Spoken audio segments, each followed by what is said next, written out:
আসসালামু আলাইকুম ওয়া রাহমাতুল্লাহি ওয়া বারাকাতুহু। আলহামদুলিল্লাহি ওয়াহদা ওয়াসসালাতু ওয়াসসালামু আলা মান লা নাবিয়্যা বা'দা। আউযু বিল্লাহি মিনাশ শাইতানির রাজীম। বিসমিল্লাহির রহমানির রহিম। সমস্ত প্রশংসা সেই আল্লাহ তাআলার জন্য, শান্তি বর্ষিত হোক মুহাম্মদ সাল্লাল্লাহু আলাইহি ওয়াসাল্লামের উপর। চলুন আজকের যে বিষয় নিয়ে আমি আপনাদের সামনে আলোচনা করব সেটা হলো সালাতের পরে যে মোনাজাত করতে হয়, এই নিয়ে আমি আলোচনা করব ইনশাআল্লাহ। আমাদের সমাজে এক ভাইরা তারা বলছেন যে সালাতের পরে আমরা মোনাজাত করব, আর এটা নাকি সুন্নাত, এটা ভালো। আর আমাদের আরেক ভাইরা বলে যে না, মোনাজাত করা এটা বিদআত। তো আসলে কোনটা সঠিক জানতে গেলে আমাদের হাদিস কোরআনে চলে যেতে হবে। আসলে কোনটা সঠিক? নবীজির যখন প্রমাণ না থাকবে তখন সেটা যতই ভালো হোক না কেন সেটা হলো বিদআত, সেটা হলো অনেক খারাপ। আপনার যতই ভালো হোক না কেন সেটা অনেক খারাপ। তো চলুন সালাতের পরে বিশ্বনবী কোন কথা বলেছেন। হাদিসে বলছেন আল্লাহর নবীজি সাল্লাল্লাহু আলাইহি ওয়াসাল্লাম, বুখারী খণ্ড নম্বর 1 হাদিস নম্বর 843। আল্লাহর নবীজি সাল্লাল্লাহু আলাইহি ওয়াসাল্লাম সাহাবীদেরকে বললেন, সাহাবীরা তোমরা সালাতের পরে সুবহানাল্লাহ, আলহামদুলিল্লাহ, আল্লাহু আকবার এই জিকিরগুলা করবে। সুবহানাল্লাহ 33 বার, আলহামদুলিল্লাহ 33 বার, আল্লাহু আকবার 34 বার। আল্লাহর নবীজি সাল্লাল্লাহু আলাইহি ওয়াসাল্লাম এই আদেশ দিলেন, সালাতের পরে তোমরা জিকির করো সুবহানাল্লাহ, আলহামদুলিল্লাহ, আল্লাহু আকবার। মেশকাতের 965 থেকে 66 নম্বর হাদিসেও আল্লাহর নবীজি এই কথা বলছেন। সালাতের পরে যে মোনাজাত করতে হবে এটা কোথাও নাই, এটা কোথাও নাই। আর যখন যেটা নবীজি বলেন নাই সেটা যতই ভালো হোক না কেন সেটা আপনার জন্য খারাপ, সেটা বিদআত, আর সেটা কোনোদিন ভালো কিছু আনবে না। তো আপনি যদি মনে করেন যে আমি সালাতের পরে মোনাজাত করবো, এটা একটা ভালো, তাহলে আপনি যদি এইটা করতে যান তো অবশ্যই এখানে বোঝায় যে আপনার নবীজি এটা বুঝেন নাই, আল্লাহ বোঝেন নাই, হুজুর বুঝেছে। আল্লাহ বোঝেন নাই, নবীজিও বোঝেন নাই, হুজুর তুমি বুঝেছো যে সালাতের পরে মোনাজাত করতে হবে, তুমি দেখতেছো এটা ভালো কাজ, এটা ভালো কাজ, এই জন্য তুমি এটা করতেছো। তো আসলে বিদআত যারা করে তারা ভালো মন্দ আর বোঝে না, তারা সমান চালিয়ে যায়, জয়ীব সহি দুর্বল হাদিস সব চালিয়ে যায়। একটা হাদিসে আল্লাহর নবীজি সাল্লাল্লাহু আলাইহি ওয়াসাল্লাম তিনি বলছেন, আবু দাউদের হাদিস, হাদিস নাম্বার 4596 থেকে 97 নম্বর হাদিস। নবীজি সাল্লাল্লাহু আলাইহি ওয়াসাল্লাম বলছেন যে আমার জামানায় 73টা দল হবে, 73টা দল হবে। তো 72 দল যাবে জাহান্নামে আর একটি দল যাবে জান্নাতে। তো 72 দলের যে লোকগুলার কথা বলছেন সেটা হলো বিদআতকারী। ওর নিচেই বলছেন নবীজি, ওর নিচে বলছেন যে এরা বেদাত করতে করতে সারা শরীরটাই তাদের বেদাতই হয়ে যাবে, তাদের সারা শরীরটাই বিদআত হয়ে যাবে। আল্লাহর নবী এই উদাহরণ দিয়েছেন যে যখন একটা মানুষকে কুত্তায় কামড়ায় তখন সেই মানুষের সেই কুকুরের বিষটা সেই মানুষের সারা শরীরে ভর্তি হয়ে যায়, মানে সারা শরীরে বেয়ে যায়, যে এর বিষাক্ত, শরীরটা পুরো বিষাক্ত হয়ে গিয়েছে। তো বিদআত করতে করতে সে বিষাক্ত হয়ে যাচ্ছে, আসলে সে ভালোটাই বুঝবে না। বিশ্বনবী বলেছেন যে দুইটা হুজুর হবে দুনিয়ার ভেতরে, দুইটা দল হবে। তো দুইটার মধ্যে একটা খারাপের পথে থাকবে, দুইটা আল্লাহর ইবাদত করবে। তো একজন খারাপ কথা বলবে আবার ভালো কথা বলবে, আর খারাপ কথা বলবে আবার ভালো কথা বলবে, এটা আছে, থাকবে। কিন্তু তারা মনে করতেছে যে আমি ভালো কাজ করতেছি, তো ভালো কাজের বিনিময়ে কি আল্লাহ কি আমাদের জাহান্নামে দিবেন? তাদের তো সেই জ্ঞানটা নেই, মাথায় তো গোবরও, তাদের সেই জ্ঞানটা নাই যে তারা বুঝবে, আল্লাহ ওদের বোঝার শক্তি দেন নাই। আল্লাহ বলছেন আতিউল্লাহ আতিউ রসুল, যারা আমাকে ভালোবাসবে, আমার রসুলকে ভালোবাসবে, আমি তাকে ভালোবাসি এবং তাকে আমি জ্ঞান দান করব। কোরআনুল কারিমে আল্লাহ তাআলা বলছেন সূরা বাকারার 90, সূরা বাকারার 142, সূরা নিসার 113, সূরা নিসার 49, সূরা আল ইমরানের 26, বুখারীর 71 নম্বর হাদিস, মিশকাত 200 নম্বর হাদিস। আল্লাহ তাআলা বলছেন আমার যাকে পছন্দ হয় আমি তাকে ইলম জ্ঞান দান করি। তো এখন তারা দেখতেছে এটা ভালো কাজ, আর শয়তানও খুশি হয়, শয়তানও সেইভাবে খুশি হয় যে বিদআত করলে মানুষ বুঝতে পারে না, মনে করে এটা ভালো কাজ, আর শয়তানও সেটা সুযোগ পায়। কেমন করে?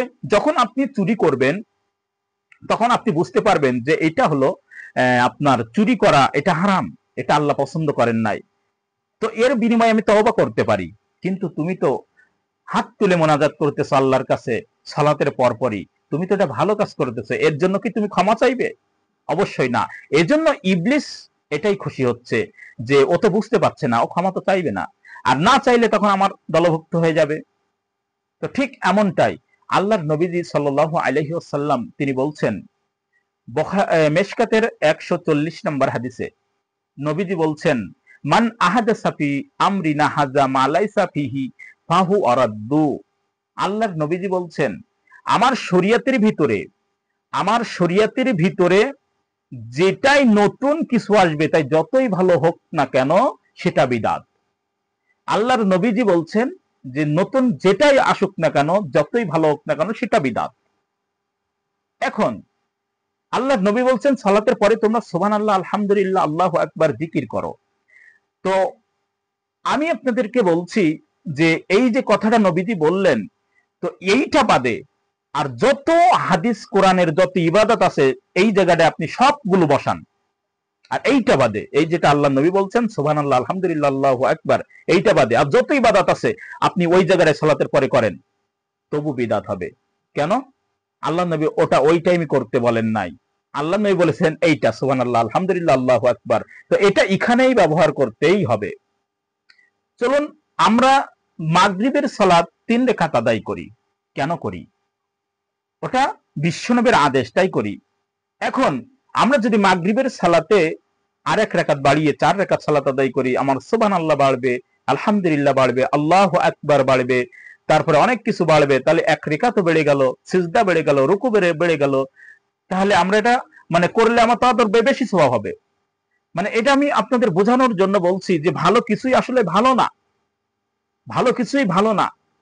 তো আমরা ওটা করি না কেন? বিশ্বনবী করেন না তাই 3 রাকাত করেছেন মাগরিবের সালাত, তাই আমরা করি, কিন্তু ওটা বেশি করব না কেন? ওটা রাসূলের প্রমাণ নাই এই জন্য করব না, ওটাও ভালো কাজ। কিন্তু আপনি মনে করছেন আমি হাত তুলে মোনাজাত করতেছি, তো সালাতের পরে হাত তুলে মোনাজাত করতে হবে, এটা রাসূলের প্রমাণ আছে কিনা? আপনার না থাকলে আপনি করবেন কেন? আপনার নবীজি যেখানে বলেছেন আপনি সেখানে গিয়ে করবেন। আপনার বলেছেন একটা হাদিসে বলছেন, আপনার বুখারী খণ্ড নম্বর 1 হাদিস নম্বর 1029 নম্বর হাদিস, ইস্তিসকার যে সালাতটা আল্লাহর নবী আদায় করতেন সাহাবীদেরকে নিয়ে, ওই জায়গাটায় তিনি হাত তুলে আল্লাহর কাছে দোয়া করেছিলেন, আর সাহাবীরাও তার সাথে হাত তুলে দোয়া করেছিলেন, আর সাহাবীরা পিছনে আমিন আমিন বলছিল। তো আল্লাহর নবী ওই জায়গাটায় হাত তুলে দোয়া করেছেন।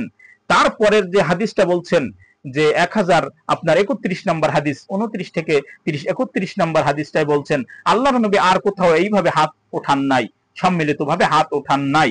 তাহলে এবার দেখেন যে ওই জায়গাটায় নবীজি বলেছেন, আর আল্লাহর নবী বলছেন ইবনে মাজার 1 নম্বর হাদিস, আমি যা করেছি তোমরা তাই করো, আর আমি যা করিনি তা থেকে তোমরা বর্জন থাকো।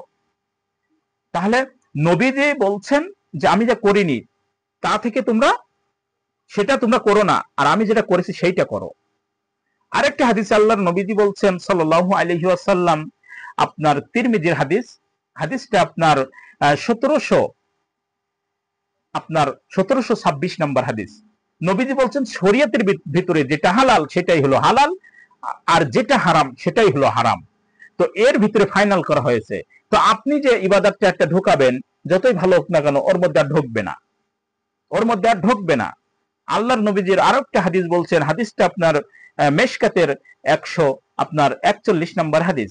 আল্লাহর নবীজি সাল্লাল্লাহু আলাইহি ওয়াসাল্লাম তিনি বলেছেন যে সবচেয়ে উত্তম পথ হলো, উত্তম বাণী হলো আল্লাহর কিতাব, সবচেয়ে উত্তম বাণী হলো আল্লাহর কিতাব, আর সবচেয়ে সবচেয়ে উত্তম পথ হলো বিশ্বনবীর পথ, আর সবচেয়ে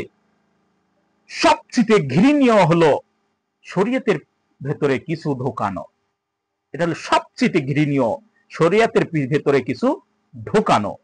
তো আপনি যখন শরীয়তের ভিতরে কিছু ঢোকাবেন, সেটা কোরআন হাদিস বলে নাই, তো এটা আপনি মনে করবেন হুজুর যে পৃথিবীর সবচেয়ে বড় দুশ্মন, সবচেয়ে বড় খারাপ ব্যক্তি যে শরীয়তের ভিতরে একটা নতুন কিছু ঢোকাবে, এ হলো সবচেয়ে খারাপ ব্যক্তি। এটা কোরআনুল কারীম বলছেন সূরা বাকারার 114 নম্বর আয়াত, সূরা নেসার 50 নম্বর আয়াত, সূরা আপনার আনামের 21 নম্বর আয়াতেও আল্লাহ তাআলা বলছেন যে পৃথিবী মানে শরীয়তের ভিতরে যে একটা কিছু কোন নতুন কিছু ঢুকাবে, মিথ্যা কথা বলবে, এরা পৃথিবীর সবচেয়ে বড় বদ।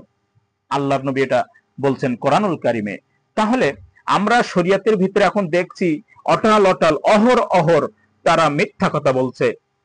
হাদিসে একটা একরকম আছে আর তারা আরেক রকম বলছে, তাদের মাযহাবকে বাঁচানোর জন্য তারা এইভাবেই বলছেন।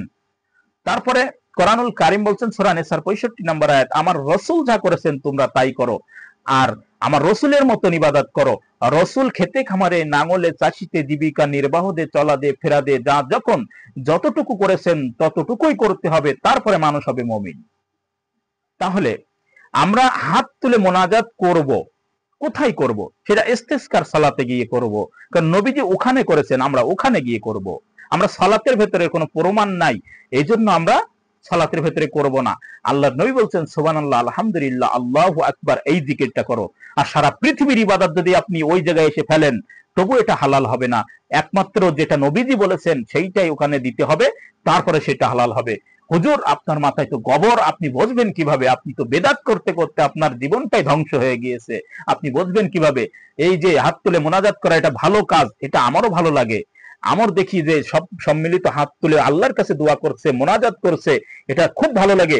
কিন্তু আবার যখন মনে হয় যে এটা রসুল থেকে প্রমাণ নাই, তখন এটা আমি গোরসেতে খারাপ মনে করি, সবচেয়ে ঘৃণীয় মনে করি, এটা সবচেয়ে খারাপ। যেহেতু আমরা সালাতের পর পরে হাত তুলে মোনাজাত করব, এটা থেকে আমরা বিরত থাকবো। যাই হোক, আল্লাহ যেন আমাদেরকে বোঝার তৌফিক দান করেন।